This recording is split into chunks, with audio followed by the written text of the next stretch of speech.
नमस्कार, खबरों के इस बुलेटिन के साथ मैं कीर्ति और आप देख रहे हैं आपका अपना चैनल भिवानी हलचल। आइए नजर डालते हैं आज की मुख्य खबरों पर। मंगलवार को इनेलो के वरिष्ठ नेता अभय सिंह चौटाला भिवानी स्थित स्थानीय जाट धर्मशाला में पहुंचे, जहां पहुंचकर उन्होंने कार्यकर्ताओं की बैठक ली व पत्रकारों को संबोधित करते हुए 25 सितंबर को चौधरी देवीलाल की होने वाली रैली का न्योता भी दिया। भिवानी स्थित जाट धर्मशाला में इनेलो के वरिष्ठ नेता अभय सिंह चौटाला पहुंचे और यहां पहुंचकर उन्होंने पत्रकारों व कार्यकर्ताओं से बातचीत की। उन्होंने कहा कि जल्द ही तीसरे मोर्चे का गठन होगा और भाजपा 50 सीटों तक ही सिमट जाएगी। वहीं उन्होंने अनेक मुद्दों पर बातचीत करते हुए 25 सितंबर को फतेहाबाद में होने वाले चौधरी देवीलाल सम्मान समारोह के लिए कार्यकर्ताओं का आह्वान किया। तीसरे मोर्चे का गठन चौधरी देवीलाल जी ने किया था। सन 1987 के अंदर जब वो मुख्यमंत्री बने तो उन्होंने उस वक़्त एक फैसला ले लिया था कि हम कांग्रेस को सत्ता से बाहर करेंगे। उस वक़्त गैर भाजपा और गैर कांग्रेस एक मोर्चे का गठन हुआ, जिसमें दक्षिण हरियाणा के राजनीतिक पार्टियों के लोग भी शामिल हुए, जिसमें लेफ्ट और राइट के लोग भी आए। भाजपा के साथ गठबंधन किया और कांग्रेस को सत्ता से बाहर कर दिया था। जिस कांग्रेस के बारे में ये कहा जाता था कि ये 100 साल राज करेगी, उसको 2 साल में चौधरी देवीलाल ने सत्ता से बाहर करने का काम किया था। आज भी कहीं इसी बात को लेकर के कयास लगाए जा रहे हैं कि भाजपा लंबे समय तक सत्ता में रहेगी, 2 साल का समय फिर बाकी है। और इसी चौधरी देवीलाल के जन्म दिवस के ऊपर उस भाजपा को कैसे इस देश से उखाड़ा जाए, लोग संकल्प लेकर के जाएंगे। बहुत सारे सीनियर लीडर्स हैं जिनकी अपनी एक बड़ी पहचान है इस देश के अंदर, जिन पे लोगों का एक भरोसा है कि अगर ये लोग सीरियसली इस काम को लेकर के आगे बढ़े तो हर हालत में बड़ा बदलाव ला करके। मोदी ने भी इसी तरह के नारे दिए, केजरीवाल साहब भी इसी तरह के नारे दे रहे हैं। पंजाब के अंदर जिस आम आदमी पार्टी को बहुत बड़ा बहुमत दिया, उसी आम आदमी पार्टी का 2 महीने के बाद भगवंत मान जिस सीट से सांसद थे, लोगों ने चुनाव से बाहर कर दिया। जो पार्टी 2 महीने में, जिसने सत्ता में 2 महीने हो और 2 महीने के बाद अगर वो कोई चुनाव हार जाती है, इतना जल्दी मोह भंग मैंने किसी भी राजनीतिक दल से लोगों का होते हुए नहीं देखा जितना आम आदमी पार्टी से हुआ। और मुझे नहीं लगता कि हरियाणा के लोग हरियाणा का मतदाता जो बहुत समझदार है, वो बहुत सोच समझ के फैसला लेता है, वो किसी के बहकावे में नहीं है। समग्र शिक्षा को बढ़ावा देने के उद्देश्य से मंगलवार को स्थानीय पंचायत भवन में आजादी के अमृत महोत्सव अभियान के तहत शिक्षकों को समर्पित एक जिला स्तरीय कार्यक्रम का आयोजन किया गया। इस अवसर पर शिक्षकों को अपने हुनर और प्रतिभा की ओर निखारने के लिए मोटिवेट किया गया। कार्यक्रम में जिला परियोजना कोऑर्डिनेटर संतोष नागर की उपस्थिति रही। डॉक्टर सर्वपल्ली राधाकृष्णन के जन्मदिन के मौके पर देश भर में हर साल 5 सितंबर को विशेष तौर से मनाया जाता है। इस अवसर पर जिला शिक्षा अधिकारी राम अवतार शर्मा ने कहा कि समग्र शिक्षा अभियान के अंतर्गत नियुक्त वोकेशनल टीचर्स व वर्क टीचर्स मुख्य धारा से कटे हुए बच्चों को शिक्षा की तरफ लाने में जो प्रयास कर रहे हैं वह सराहनीय है।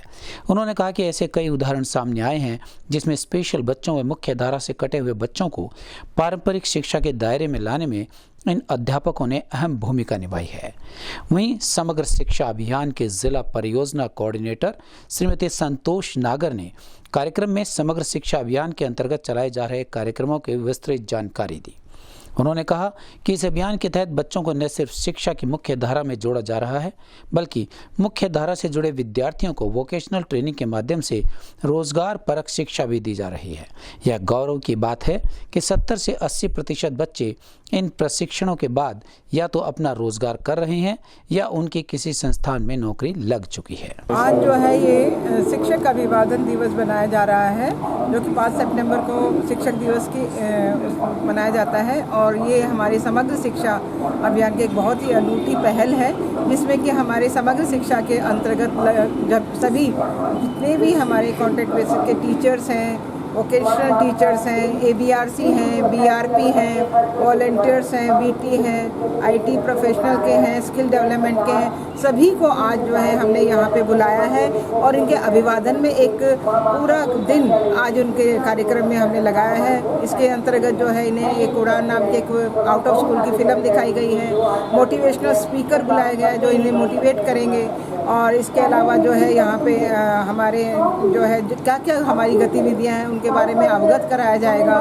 और बहुत ही बढ़िया और एक सांस्कृतिक कार्यक्रम का भी यहाँ आयोजन किया जाएगा जिसमें हमारे ये टीचर ही जो है सांस्कृतिक कार्यक्रम करेंगे, यही म्यूज़िक का प्रोग्राम देंगे। सब कुछ आज इन्हीं का है और इन्हीं का दिन है आज। जो शिक्षक दिवस होता है उसके उपलक्ष्य में ये कार्यक्रम है, और जितने भी शिक्षा डिपार्टमेंट के DO साहब के या DPC मैडम के अंडर जितने भी डिपार्टमेंट आ रहे हैं, खासकर हमारा SSA और BRC वगैरह सारे अफसर यहाँ मिलजुल के एक शिक्षक दिवस का जो ये कार्यक्रम है इसको सेलिब्रेट कर रहे हैं, और सभी एक अच्छा कार्यक्रम, अच्छा संदेश सभी बच्चों के हक में दे रहे हैं, जिससे सुन के या जिसको देख के बच्चे भी मोटिवेट होते हैं।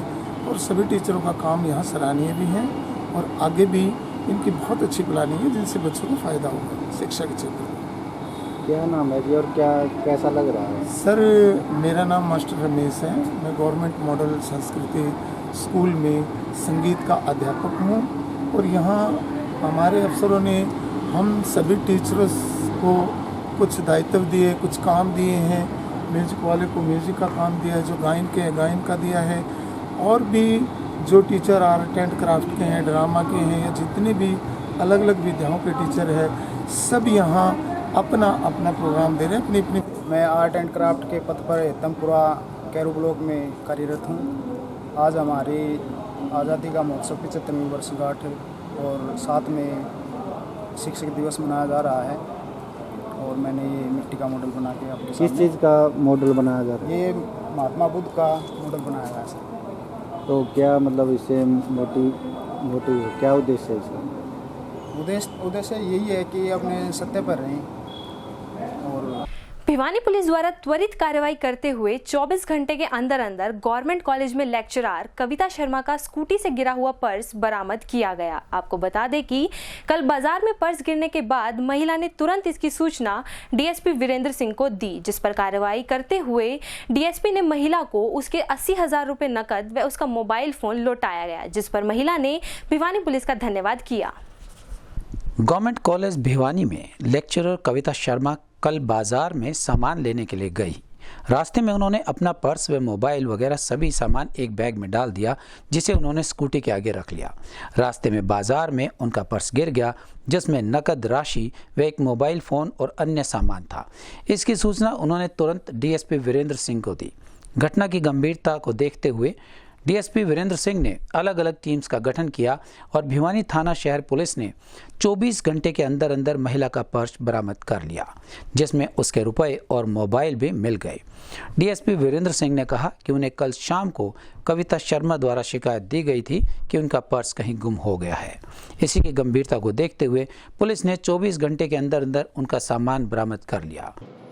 असिस्टेंट प्रोफेसर हैं गवर्नमेंट कॉलेज भिवानी के अंदर, और वो कल सिमरन साड़ी वाले से अपना सामान वगैरह साड़ी वगैरह लेके वो जा रहे थे एक्टिवा के अंदर, और उन्होंने अपना एक बैग रखा हुआ था, आगे रख लिया था बैग एक्टिवा में, और वो रास्ते में कहीं गिर गया, और वापस उसी टाइम थोड़ी देर बाद ही उन्होंने संभाल लिया और वापस उसी रूट से गए, तो उनको बैग मिला नहीं। तो वो कंप्लेंट लेके आए थे मेरे पास, और मैंने cyber cell incharge ASI Ramesh को बुला लिया था, साइबर SHO को बुला लिया था, और सिटी में भी कह दिया था। फिर बाद में इन्होंने सिटी में भी कंप्लेंट कर दी थी अपनी बैग गुम होने की। तो CCTV फुटेज वगैरह देखा तो सबके प्रयास से वो आज इनको मिल गया, बैग मिल गया, मोबाइल मिल गया, और उसमें जो पैसे थे उनके पूरे कंप्लीट पैसे मिल गए। वहीं इस घटना के बाद सामान मिलने पर कविता शर्मा ने भिवानी पुलिस का दिल से धन्यवाद किया है। उन्होंने कहा कि भिवानी पुलिस ने सेवा, सुरक्षा और सहयोग को चरितार्थ करते हुए बड़ी ही ईमानदारी के साथ तेजी से कार्य किया है, और उनका सारा सामान बरामद हो गया है। उन्होंने भिवानी पुलिस का विशेष धन्यवाद किया। मैं गवर्नमेंट कॉलेज में पढ़ाती हूँ। कल मार्केट में मैं गई थी और आते वक्त स्कूटी से मेरा पर्स, मोबाइल और बड़ा बैग सब गुम हो गए। उसमें काफ़ी कीमती सामान था, लाखों रुपए का सामान था, ATM कार्ड भी था, वो सभी चोरी हो गए, मतलब स्कूटी से गिर गए। और मैंने तुरंत फिर यहाँ पुलिस में कंप्लेन करी। मैं वीरेंद्र सर के पास आई और उन्होंने तुरंत संज्ञान लेते हुए ASI रमेश जी को बुलाया, SHO विकास जी को बुलाया और सिटी थाने में भी फ़ोन किया। मैं सिटी थाने में भी गई, वहाँ पर सुरेंद्र जी थे। सभी के प्रयास से, अथक प्रयास से मेरा जो खोया हुआ सामान था वो सब मिल गया। आज सर ने मुझे लौटाया, फ़ोन करके बताया कि यहाँ मतलब आपका सामान मिल गया है।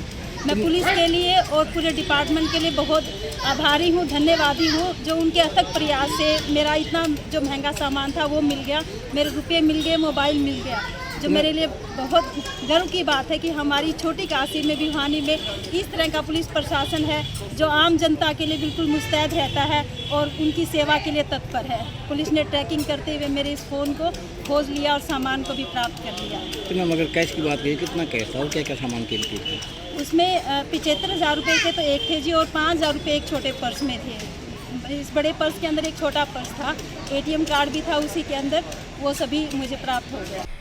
जल झूलनी एकादशी के अवसर पर सिद्धपीठ जोगीवाले मंदिर से लेकर हनुमान जोहड़ी धाम तक शिव मंदिर जोगीवाला से महंत वेदनाथ जी के आशीर्वाद से युवा जागृति व जन कल्याण मिशन ट्रस्ट द्वारा बाल गोपाल श्री कृष्ण कन्हैया लाल के कुआ पूजन महोत्सव पर भव्य पालकी यात्रा का आयोजन किया गया। इस अवसर पर भक्तजनों द्वारा भगवान की पालकी यात्रा के दर्शन कर अपने जीवन को भी धन्य बनाया गया। जल झूलनी एकादशी के पावन पर्व पर स्थानीय जोगीवाला मंदिर से बाल गोपाल कान्हा जी का जलवा पूजन समारोह बड़ी धूमधाम से मनाते हुए पालकी शोभा यात्रा का आयोजन किया गया। यह शोभा यात्रा गली मोहल्ले व दुकान मकान के आगे से होती हुई हनुमान जोहड़ी मंदिर धाम तक पहुंची।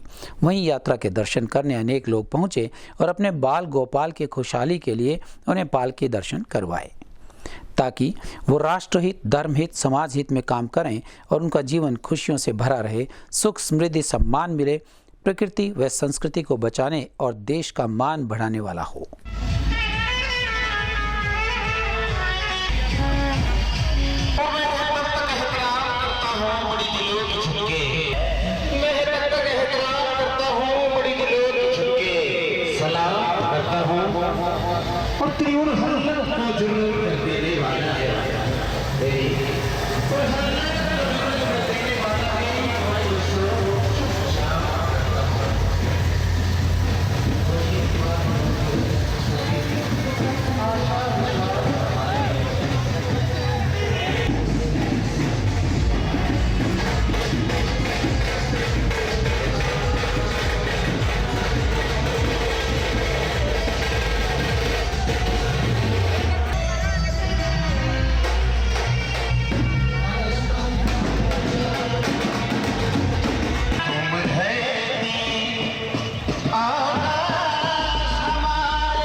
बिल्कुल, अब की बार भगवान कृष्ण का जो जलवा महोत्सव है बड़े हर्षोल्लास के साथ में भिवानी शहर की परिक्रमा शोभा यात्रा रहेगी। भगवान ठाकुर जी उसमें विराजमान रहेंगे, उसके साथ साथ में गणेश भगवान विराजमान रहेंगे और बहुत बढ़िया जो कार्यक्रम रहेगा। अभी शिव मंदिर जोगीवाला से महंत वैद्यनाथ जी के सानिध्य में इनके नेतृत्व में ये कार्यक्रम शुरू किया जाएगा। रथ यात्रा को हरी झंडी दिखाई जाएगी। उसके बाद पूरे शहर का भ्रमण है और जगह जगह इस प्रकार के धर्म कर्म के कार्यक्रम चलते रहेंगे और रात्रि को भगवान की बधाई गुणगान ये कार्यक्रम रहेगा 10 बजे तक। उसके बाद में भगवान को प्रसाद और फिर भंडारा। क्या किस्म का पालकी शोभा यात्रा का जो कार्यक्रम है हमारे ठाकुर द्वारों से लगभग होता है। बाकी हमारा जो कार्यक्रम है ये श्री हनुमान जोड़ी धाम में जो कार्यक्रम होता है और जोगीवाला मंदिर से इस यात्रा का शुभारंभ होता है। महंत वैद्यनाथ जी हर बार इसका शुभारंभ करते हैं। तो उद्देश्य यही है कि भगवान श्री कृष्ण को जलवा जो हमारे एक देहात में एक कार्यक्रम होता है जलवा, जब बच्चा पैदा होता है, लड़की पैदा होती है, तो इसी प्रकार से भगवान का जलवा है और भगवान के दर्शन करने के लिए पूरा शहर उमड़ेगा। आज ये जो शुभारंभ किया है विशेष करके भगवान श्री कृष्ण के जलवा के रूप में ये शोभा यात्रा निकाली गई है, क्योंकि भगवान श्री कृष्ण का जन्म का उत्सव के बाद में लगातार रोज़ाना फंक्शन चलता रहता है, क्योंकि महीनों तक ही इसका चलता रहता है। तो जलवे के रूप में जिसे अब छठी के रूप में मनाते हैं, उस तरह पूर्ण रूप से आज उसका पूरे शहर के अंदर जलवा का रूप में भगवान श्री कृष्ण की लीलाओं के अनुसार आज उसका मनाया जा रहा है। ये यहाँ जोगीवाला से प्रारंभ करके हनुमान जोड़ी में संपूर्ण होगा और पूरे शहर में इसकी झांकी और क्योंकि इसे उत्सव के रूप में, जैसे हम भगवान कृष्ण जब से जन्म लिए हैं तब से लगातार रोज़ाना वृंदावन और काशी में भी और पूरे विश्व में मनाया जाता है। इसलिए उसी रूप का देखते हुए काशी, छोटी काशी के रूप में भिवानी में जलवे के रूप में आज वो एक उत्सव मनाया जा रहा है। वो पूरे उत्साह और चित्तवृत्ति शुद्ध होने के कारण भगवान की लीलाओं से, भजन और क्रिया बढ़ने से समाज में एक बड़ी मंगलवार को चरखी दादरी जिले के गांव सांजरवास फोगाट में ब्लॉक स्तर पर कुश्ती प्रतियोगिता का आयोजन किया गया, जिसमें सभी विद्यालयों से आए खिलाड़ियों ने अपनी प्रतिभा का लोहा मनवाया। इस अवसर पर मुख्य अतिथि ने युवाओं को नशे से दूर रहने की अपील भी की। इस बारे में मुख्य अतिथि से बातचीत की गई तो उन्होंने बताया कि ब्लॉक की खंड स्तरीय कुश्ती प्रतियोगिता का आयोजन किया गया है। इसमें सभी विद्यालयों से खिलाड़ी आए हुए हैं और अपनी प्रतिभा का लोहा मनवा रहे हैं। जो खिलाड़ी यहां से विजयी होकर निकलेंगे वह आगे जिला स्तरीय प्रतियोगिताओं में भाग लेंगे। खिलाड़ियों को शुभकामनाएं देते हुए उनके उज्जवल भविष्य की कामना भी की गई। युवाओं को नशे से दूर रहने का संदेश दिया गया। वहीं उन्होंने कहा कि आज का युवा खेलों में भाग लेकर अपने देश व अपने गांव का नाम रोशन करे तो इससे बड़ा माता पिता के लिए कोई भी उपहार नहीं हो सकता।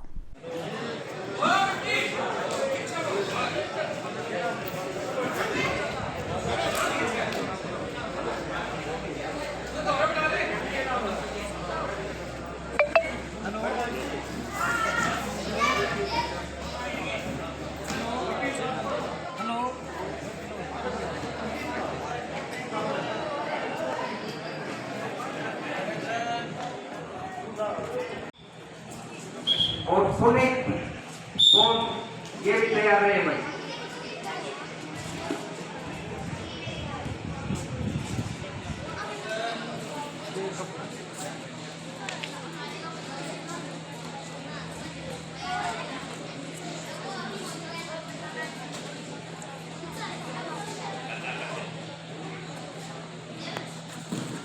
समय का अभाव है, कुश्तियाँ ज़्यादा हैं।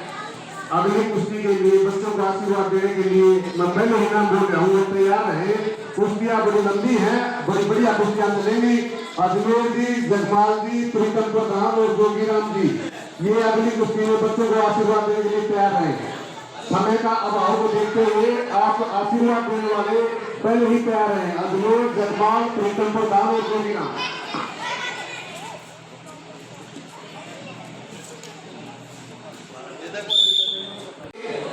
जो हमारा इस अखाड़े की तरफ से जो सम्मान समारोह है वो बीच बीच में होता रहेगा। मैं उनके नाम अनाउंस कर रहा हूँ। श्री मदन परमार जी सावर से, श्री मदन परमार जी सावर से, जिनको जयपाल जी फोगाट सरपंच आप पगड़ी पहना के सम्मानित करेंगे। वेरी गुड, बहुत बढ़िया तस्वीर है।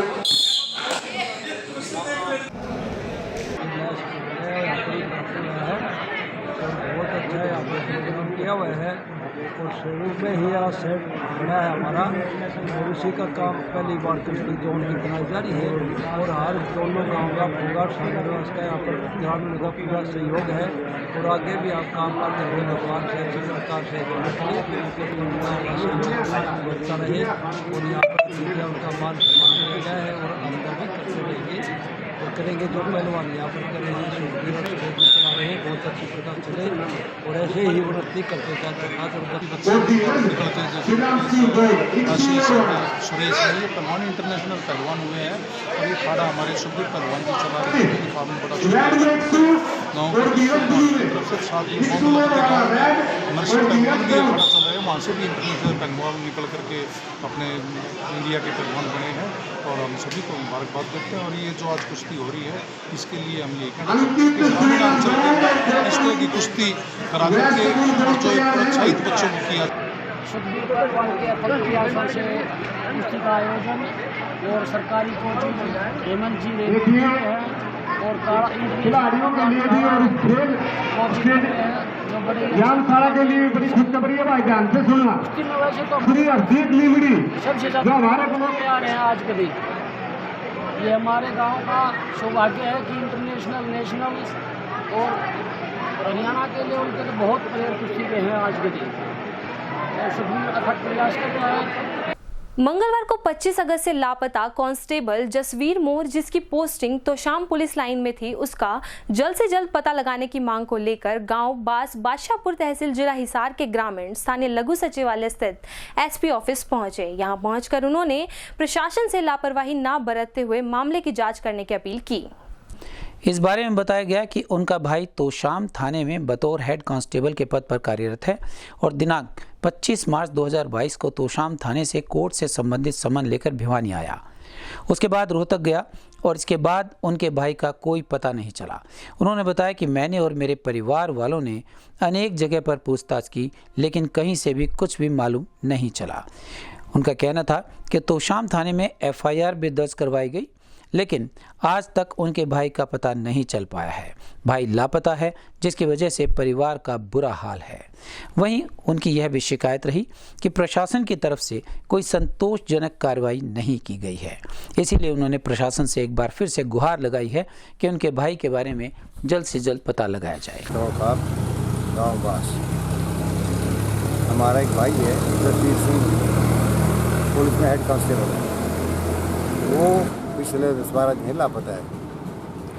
उसको ट्रेस आउट करने के लिए एसपी साहब से रिपोर्ट किया था और एसपी साहब ने हमें बताया भाई ठीक है, हम इसकी डीपली इंक्वायरी करेंगे और ट्रेस आउट करेंगे और हमें उनके ऊपर भरोसा है कि वो जो हम कह के आए हैं वो पूरा करके दिखाएंगे। तो 10-12 दिन पहले जब 25 तारीख आई थिंक 25 से लापता है।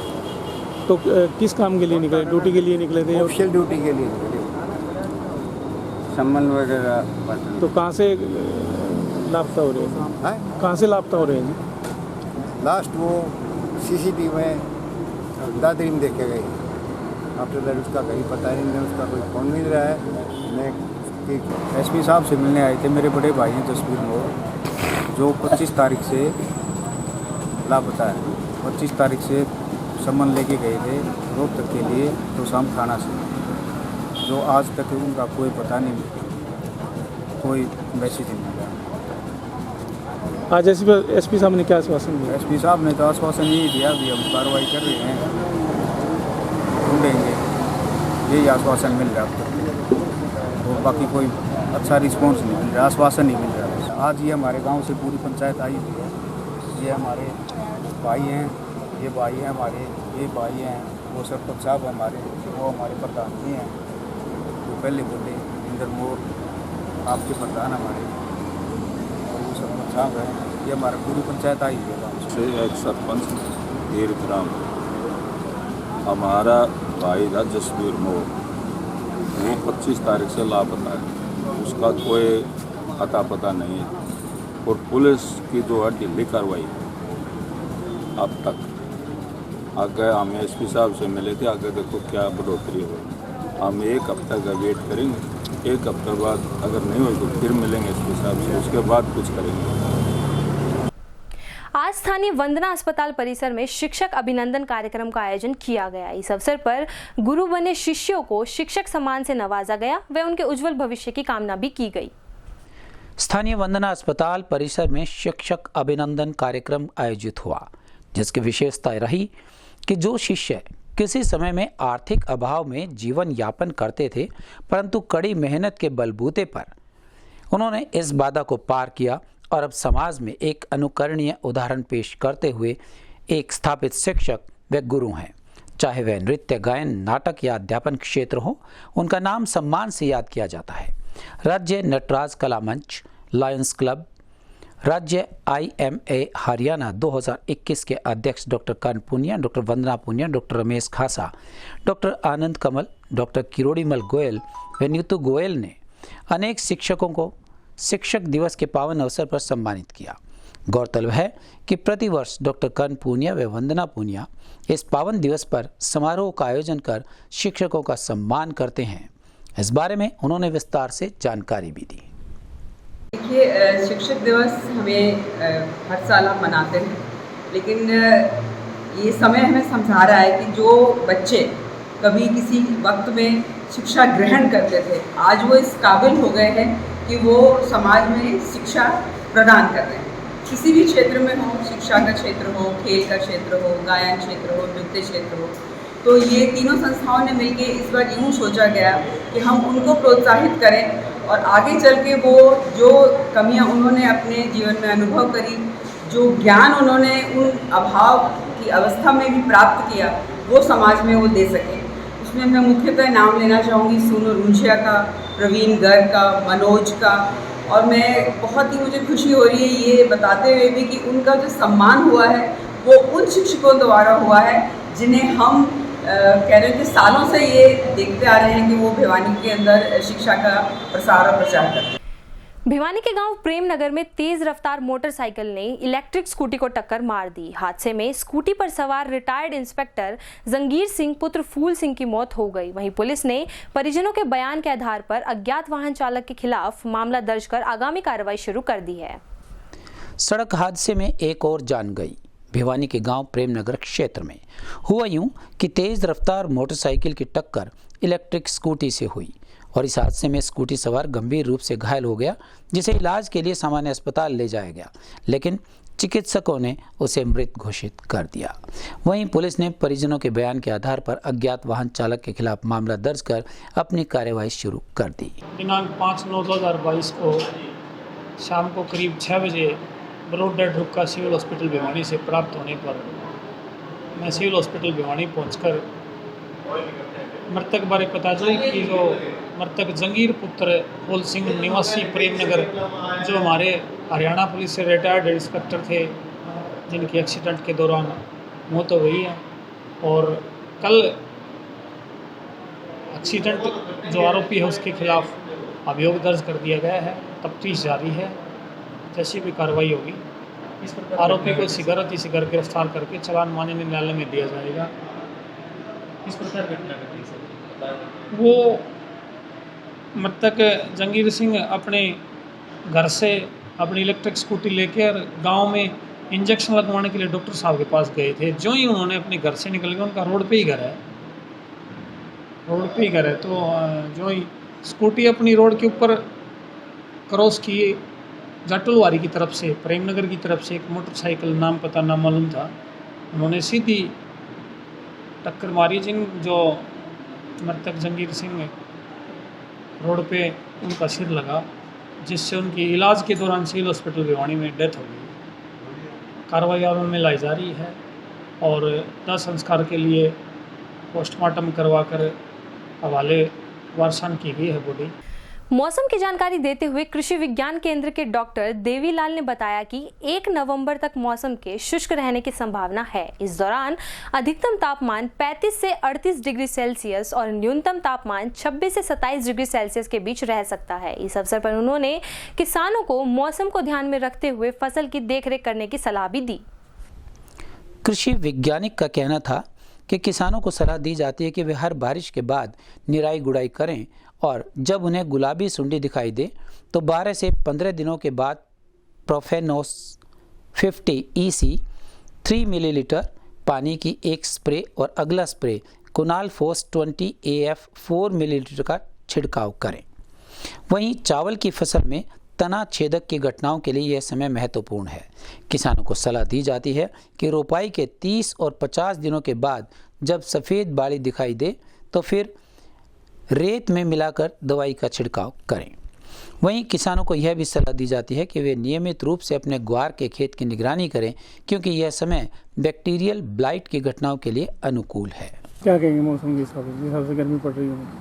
मौसम के हिसाब से जैसे पिछले दिनों लगातार बरसात हुई, उस बरसात के बाद में अभी पिछले एक वीक से तापमान में, दिन के तापमान में लगातार बढ़ोतरी हो रही है और अब जो दिन का तापमान है वो 37-38 डिग्री के लगभग पहुंच चुका है। तो दिन में गर्मी है और जो न्यूनतम तापमान है वो 26 से 27 डिग्री के आसपास बना हुआ है।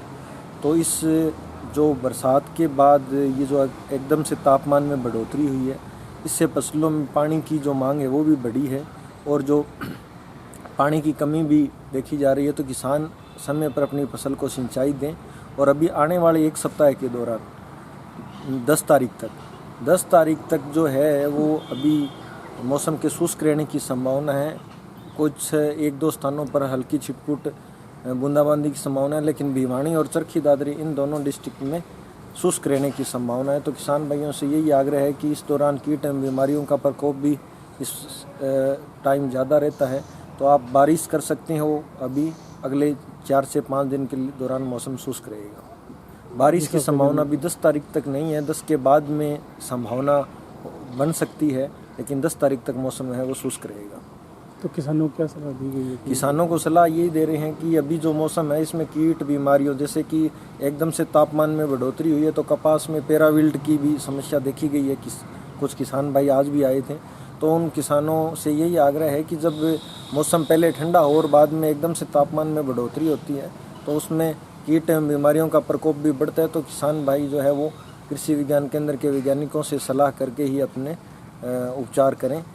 अब मुझे दीजिए इजाजत और बने रहिए आपके अपने चैनल भिवानी हलचल के साथ।